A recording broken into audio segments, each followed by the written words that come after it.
Welcome to BTI tips YouTube channel. साथीहरू फेरि पनि स्वागत छ तपाईहरुलाई। आजको यस भिडियोमा म तपाईहरुलाई सिकाउने छु पुनः श्रम स्वीकृति वा श्रम स्वीकृति लिनको लागि आफ्नो डोफेको पासवर्ड यदि तपाईहरु बिर्सिनु भएको छ भने यस भिडियो मार्फत तपाईहरुलाई सिकाउने छु आफ्नो डोफेको पासवर्ड तपाईहरु चेन्ज कसरी गर्न सक्नुहुन्छ।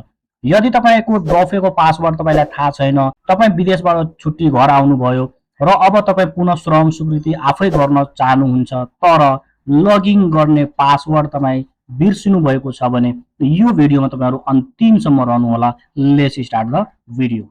यसको लागि म यहाँ आइहाले क्रोममा। तपाईहरु यसरी क्रोम ब्राउजरलाई ओपन गर्न सक्नुहुन्छ। Mobile phone, computer, laptop process same रहेको छ, तरिका सेम छ।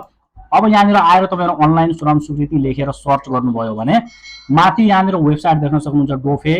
यो वेबसाइटमा आएर डिपार्टमेन्ट अफ फरेन इम्प्लोइमेन्टमा एकचोटी क्लिक गर्नु होला। यहाँनिर क्लिक गरेपछि तपाईको अगाडि यस्तो आइकन खुल्ने छ र यहाँनिर तपाई देख्न सक्नुहुन्छ अनलाइन श्रम स्वीकृति। यो अप्सनमा तपाई क्लिक गर्नुस् र त्यसपछि यहाँनिर तपाई फर्स्ट लगइन देख्न सक्नुहुन्छ। यो यसमा आएर तपाई क्लिक गर्नुस्। अब आफ्नो पासपोर्टको नम्बर यहाँनिर टाइप गर्नु होला। जस्तै म यहाँनिर पासपोर्टको नम्बर टाइप गर्दै छु। यसरी पासपोर्टको नम्बर टाइप गरिसकेपछि अब मेरो लगइन गर्ने डोफेमा लगइन गर्ने मेरो पासवर्ड मलाई थाहा छैन, म कसरी रिसेट गर्छु यसलाई हेर्नुस् तपाईहरु ध्यानपूर्वक। फर्गेट पासवर्डमा क्लिक गर्नुस् र त्यसपछि तपाईको यहाँनिर अटोमेटिक पासपोर्टको नम्बर आउनेछ र तपाईको नाम आउनेछ।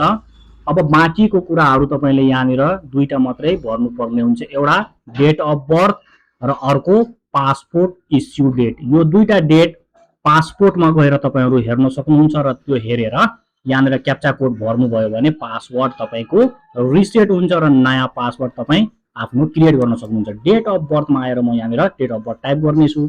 यसरी डेट अफ बर्थ मैले यहाँनिर टेक्स्ट गरिसके। अब फेरि यो कोलममा क्लिक गर्नुस् र यहाँबाट पासपोर्टको इस्यु डेट जारी मिति तपाईको पासपोर्टमा लेखेको हुन्छ, त्यहाँबाट तपाई भर्नु होला। अनि त्यसपछि यहाँ क्याप्चा कोडमा आएर क्याप्चा कोड भर्नु होला। यसरी क्याप्चा कोड राखिसकेपछि नेक्स्ट अप्सनमा क्लिक गरिदिनुस्। नेक्स्ट अप्सनमा तपाई जब क्लिक गर्नुहुन्छ, क्लिक गर्ने बित्तिकै यहाँनिर न्यू पासवर्ड राख्नुहोस् भनेर अप्सन खुल्ने छ। अब यहाँनिर तपाई आफ्नो न्यू पासवर्ड टाइप गर्नुस्। जे तपाईलाई मन पर्छ त्यो पासवर्ड तपाई यहाँ दिन सक्नुहुन्छ र त्यो पासवर्ड तपाई याद राख्नु होला।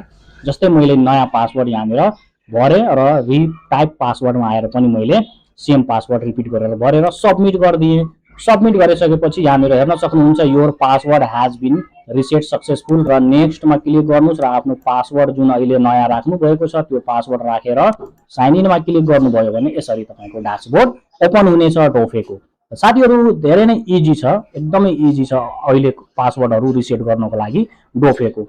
साथीहरु भिडियो तपाईहरुलाई कस्तो लाग्यो? भिडियो मन पर्यो भिडियोलाई लाइक र च्यानलमा नयाँ हुनुहुन्छ भने च्यानल सब्स्क्राइब गर्न नभुल्नु होला। फेरि पनि भेट्ने छु अर्को नेक्स्ट भिडियोमा। तबसम्म बिदा दिनुहोस्। तपाईको दिन शुभ होस्।